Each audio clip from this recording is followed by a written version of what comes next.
A very good morning and namaskar to all the distinguished friends, gentlemen and ladies, to the chair for this morning session, Mr. Gunesh Jain, to my co-panelists, Mr. Devdas.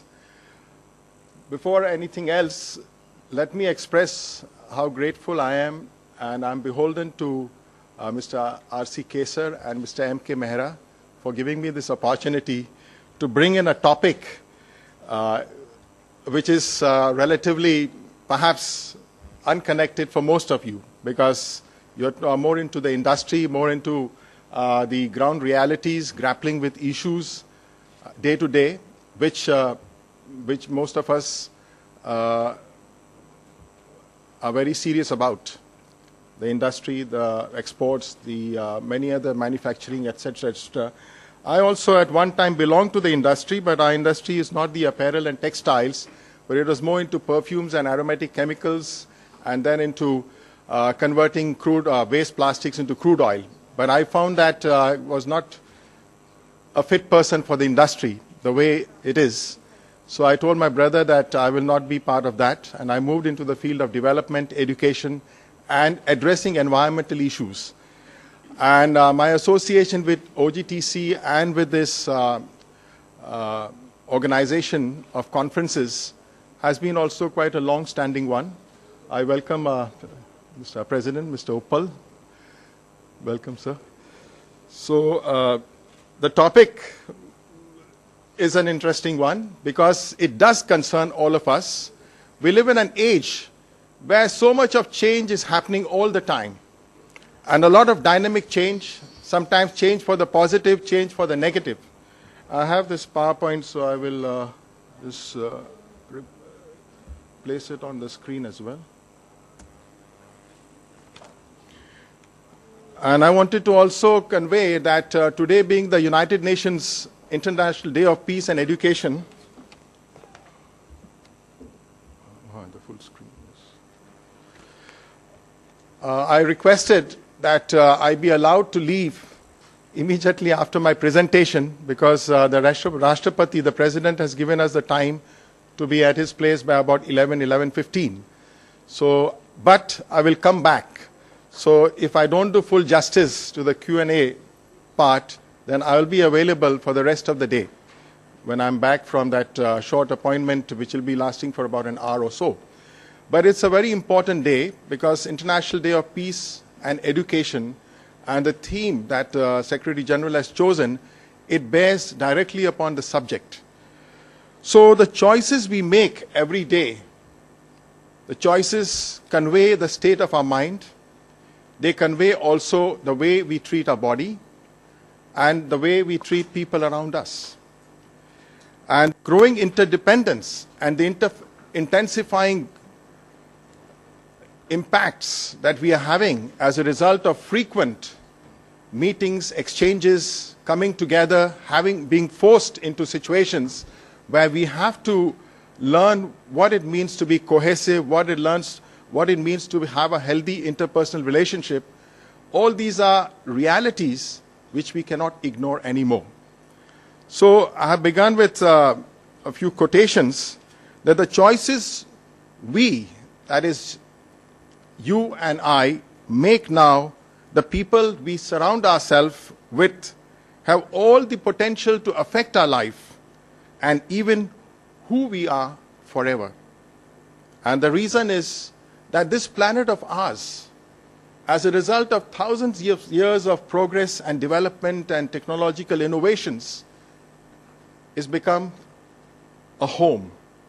And the 6 continents are like the 6 rooms of that large house. And the 7 billion people who live in it have got to face a common destiny. And if you look at how technology has shaped our lives, and there have been studies carried out that when first time electricity was introduced, how many years did it take? Because these kinds of studies largely are done in the United States of America, and they have found that to reach a population of 25% of the US population, it took them a long time, almost like 100 years, to double our per capita income. In England, in UK, it took them 100 years But today, China has done it in 15 years. When the radio was invented to reach a population of 5 crores, it took 38 years. When the television came to reach that same population of 5 crores, it took 14 years. When the internet came, from 1991, when it came into the public domain, it took about less than 4 years. And today, can we ever think of our lives without a mobile? It just took months to reach a population of 5 crores.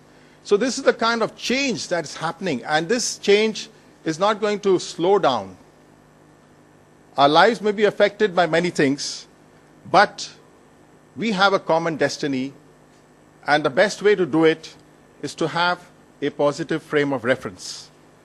So I'm glad that this topic has been included, because there is a deep conviction in every human heart that life has meaning beyond the struggle for survival. Industry, manufacturing, people in agriculture, all of us are affected. And many of us, I think 80% of the world's population, basically live on subsistence. It's survival for them day to day. They don't have the luxury to come here in the India Habitat Center or visit a 5-star hotel or go to a mall. If they go, most of the time it is just window shopping. First of all, if they are not properly clothed, I think they won't even be able to get in because the security guards. But this conviction about what is the purpose of our existence. So we need to understand that the nature of the human being goes beyond our physical bodies. And when we think of the phrase, the human nature, what images come to mind? We see people all around us. We see people with good nature, kind, compassionate, loving, cordial. And we also see people who are extremely rude, very arrogant, egotistical. All of the time these qualities are manifested. But can we not build on the positive? Do we all the time have to harp on the negative? Are we simply a collection of instincts, appetites, urges, and emotions? Or are we something more? Is there anything that distinguishes us from the animals? So the decisions we make tell the people around us and tell us whether we follow any set of values. Many times when we meet people in the industry and people from different countries, we find that they come with a different value package. I've oftentimes seen and heard that the Chinese, when they are confronted with some of the value systems that we have in our country, they say that we have a different set of values. But all over the world, there are certain universal values which all of us will have to adopt if we believe that humanity has a common destiny, and that destiny can be truly glorious. So the choices will continually be necessary, and let's not forget possible. I believe that we have to have some kind of a connection, some kind of a relationship with that ultimate reality. And it is a deadly error to fall into the notion that when feelings are extremely strong, we can do nothing but act on them. If the human beings are left alone in the wilderness, they will take on the characteristics and the habits of what they see in the wilderness or the jungle. Were it not for the educators, there would be no civilization. Education must begin at infancy. It is the duty of the father and the mother to strive with every means to educate their children, refine their characters according to the spiritual and moral laws, and train them in arts and sciences. Mothers are the first educators of humankind.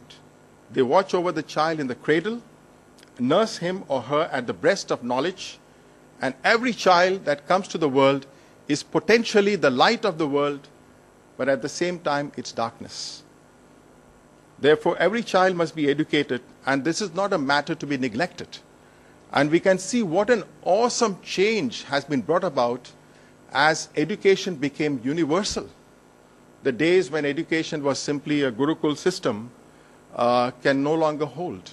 And today, every man, woman, youth, and child can access whatever body of knowledge they want, and in their own mother tongue to a great extent.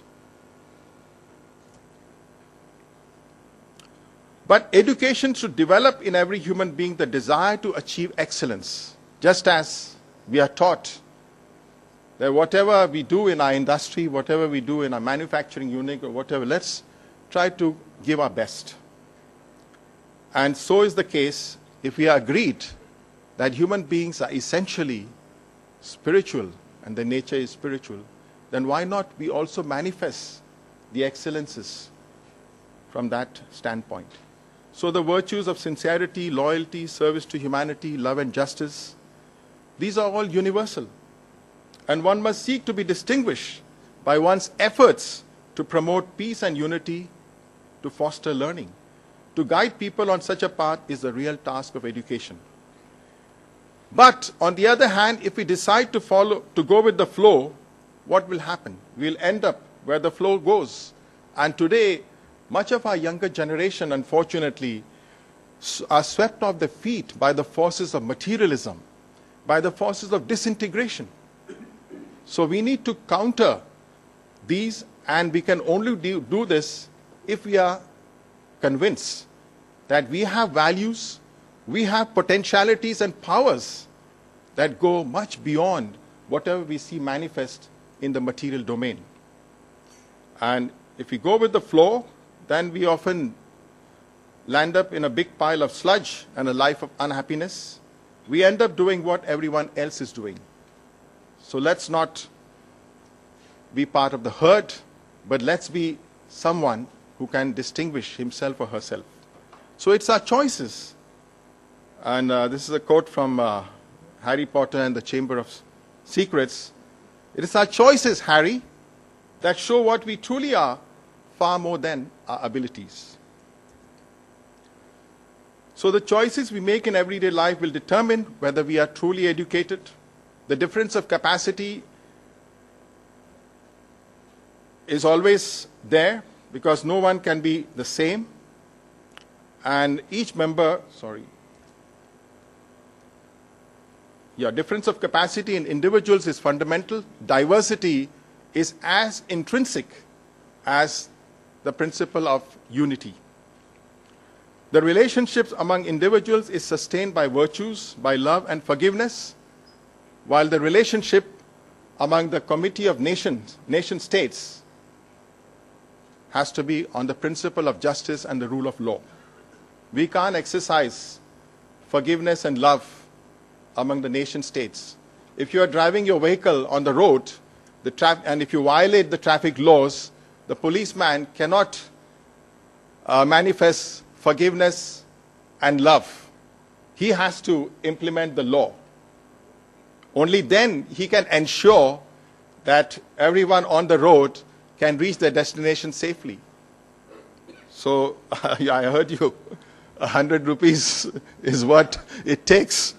But that just goes to show how dangerous and risky it is. Most people who come to India for the first time and come to any of the cities, they are completely appalled and shocked the way our system is here when you drive on the roads. And they just can't understand why we in India or China or Vietnam cannot follow the traffic rules.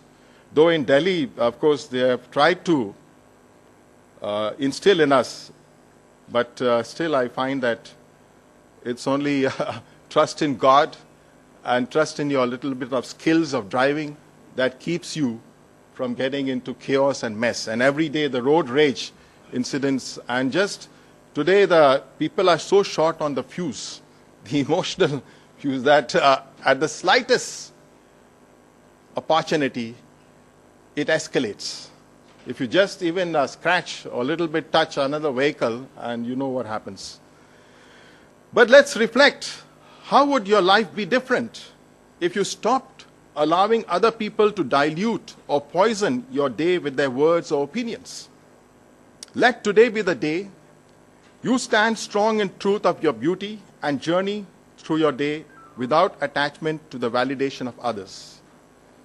We should have that strength to be who we are, be convinced of what we are, and be hopeful that we can contribute meaningfully and positively. Only then can each member of the society enjoy the benefits of civilization. And we know that as the planet has been becoming smaller and smaller, and from the global village, we are not talking about a house, and the continents has 6 rooms of this house. Everyone is affected. So how can we have a planet where 80% of the world's population, they live on bare subsistence of resources, while 20% or less have access to more than 80% of the world's resources? And day by day, as ordinary folks, the Aam Aadmi begin to realize how much they have been exploited and how much injustices have been done to them. And oftentimes it is on very flimsy grounds.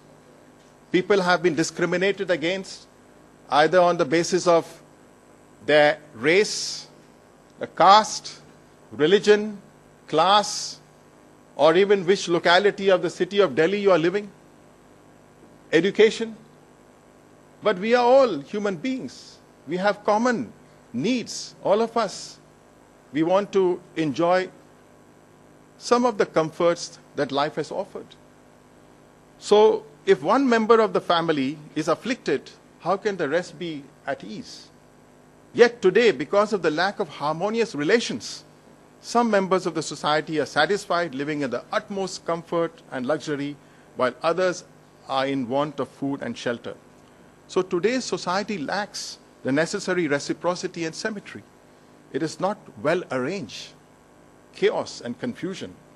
Laws and principles are needed that will ensure the well-being and happiness of all the members of the human family. In any moment of the decision, the best thing you can do is the right thing. The worst thing you can do is nothing. And I believe many times we hear this statement that when it comes to governance, why are we not able to get good people, loyal people, people who will really be concerned about the future of the country rather than about themselves and their parties? And to a great extent, I think it's because educated people like us, we don't make the right choice, we do nothing, we don't even go to and vote, exercise a franchise, and as a result, people who don't understand much are largely ignorant of what's happening in terms of policies, programs, economy, etc. They bring in people who also don't understand much. And like the 6 blind men who wanted to know how an elephant looked like, they keep touching different parts of this beautiful creature and think they know the reality. So unless and until we have that wholesome vision, we won't be able to make right choices. But if you have to make a choice, then you have to make it and stick to it. A recent survey, actually, this is a very powerful statement which completely explains to us that why there is a need for a complete reconceptualization of the relationships that sustain society, the deepening environmental crises, driven by a system that condones the pillage of natural resources to satisfy an insatiable thirst for more, suggests how entirely inadequate is the present conception of humanity's relationship with nature. The deterioration of the home environment, with the accompanying rise in the systematic exploitation of women and children worldwide, makes clear how pervasive are the misbegotten notions that define relations within the family unit. The persistence of despotism on the one hand and the increasing disregard for authority on the other reveal how unsatisfactory to a maturing humanity is the current relationships between the individual and the institutions of the society. The concentration of material wealth in the hands of a minority of the world's population gives an indication of how fundamentally ill-conceived our relationships among the many sectors of what is now an emerging global community. So, this famous writer, Oscar Wilde, he said, "I won't tell you that the world matters nothing, or the world's voice, or the voice of society. They matter a good deal. They matter far too much. But there are moments when one has to choose between living one's own life fully, entirely, completely, or dragging out some false, shallow, degrading existence that the world in its hypocrisy demands. You have that moment now, so choose, and choose carefully." To sum up my convictions for the betterment of the world, I must make reference that religion, to me, as a system of knowledge, must complement the other system of knowledge called science. The fruit of religion is spirituality. The fruit of science is technology. And as was mentioned, I profess the Baha'i faith. And we believe that the betterment of the world can be achieved. It can be achieved in two ways. As individuals begin to adopt the universal values and are convinced that they are what constitute the foundations of civilization, and in establishing institutions, global institutions, laws, legal framework. So both these together will help to transform our society and give us a sense of being a member of the global community. And all the nations, they will be like members of one world commonwealth. So to me, the history of tribes, peoples, and nations have effectively reached their conclusion. What we are witnessing is the beginning of the history of humankind, the history of a human race conscious of its oneness and wholeness. To this turning point in the course of civilization, the writings of Baha'u'llah bring a redefinition of the nature and processes of civilization and a reordering of its priorities. Everyone knows that to make the good choices, we need to understand what our priorities are. And at the world level, likewise. So the aim of these writings is to call us back to spiritual awareness and responsibility. Baha'is fully understand that such a far-reaching transformation in the affairs of present-day society will entail enormous effort, great suffering, and catastrophes. Because of the kind of lifestyle that we have lived, the damages that we have done to the environment, the way we have our institutions of governance, our institutions for handling various affairs, most of them are today either obsolete or have become so corrupted that they cannot deliver. So as a student of the history of different societies and the rise and fall of civilizations, I'm acutely aware of the fact that the patterns of habit and attitude which have taken root over hundreds or even thousands of years are not abandoned either spontaneously or in response simply to education and legislative action. So whether in the life of the individual or that of the society, profound change occurs more often than not in response to intense suffering and unendurable difficulties that can be overcome in no other way. So such a testing time is what we are experiencing. And mysteriously, and for the large sections of the world's population almost imperceptibly, as proclaimed by Baha'u'llah, the present-day order is being rolled up and a new one being spread out. So distinguished guests, gentlemen and ladies and friends, a bright future awaits us, although our immediate future may be dark, but I am trying to be an optimist in spite of the times that we live in.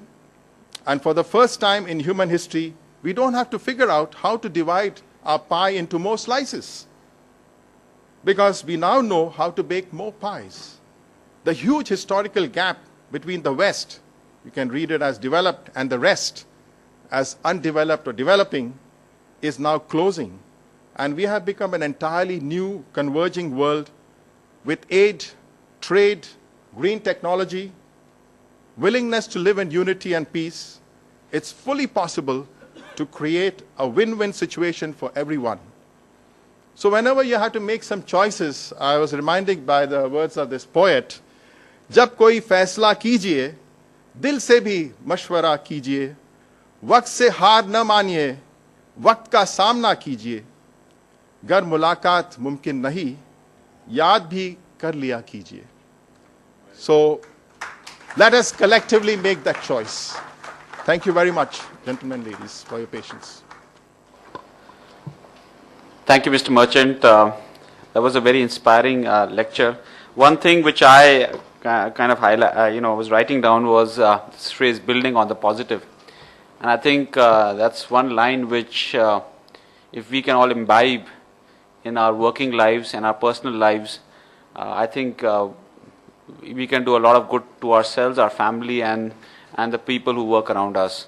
So thank you, Mr. Merchant. That was a very interesting and inspiring talk.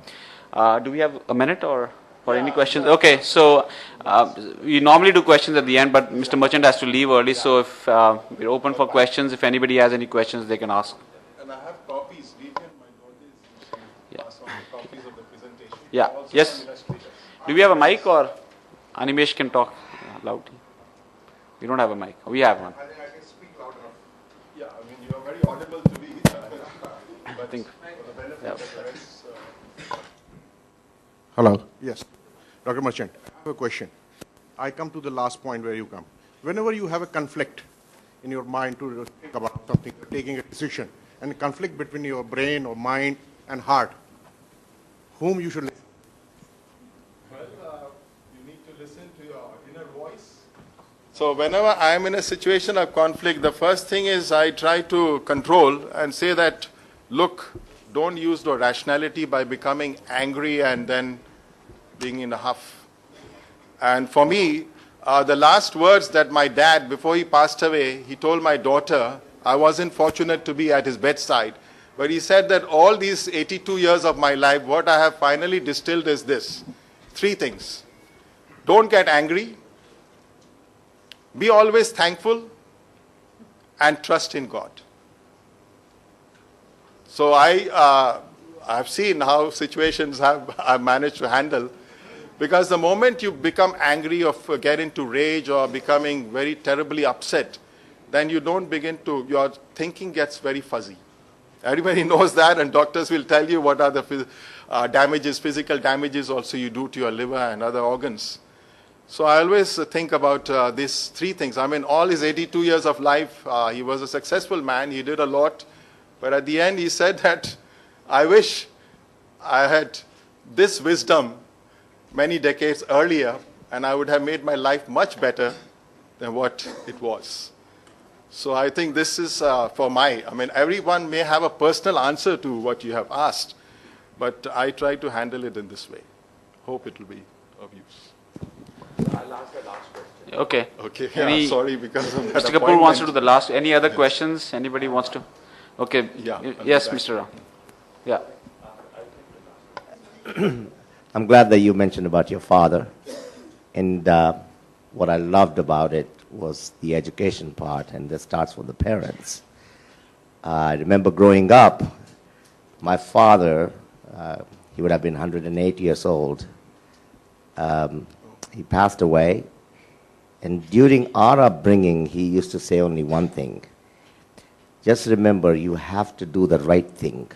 Yeah, But you must do it all the way.